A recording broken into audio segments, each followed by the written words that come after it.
Hi guys, magsuri-suri sa tadari, kay mingaw man kaayo, kanang maginusara ra ka sa kinabuhi.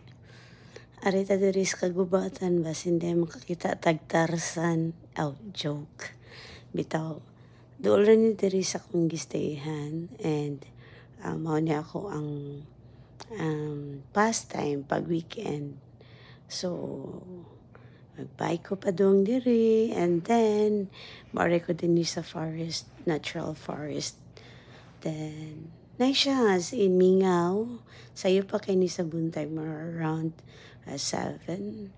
So, indot kayo ang panahon, dili init. Okay ra gid siya and actually gitamad ko og lakaw as in the whole forest. So, naara ko'y anhaan dyan. Anhaan ko magtambay. Undot siya view. Kay dagan siya isda. Actually, malingaw ra dyan ko din yung dapita.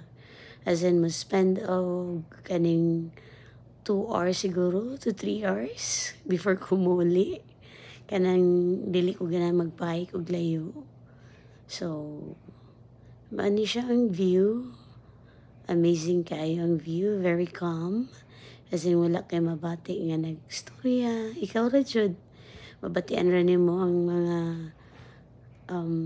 tweet-tweet sa mga langgam or bird.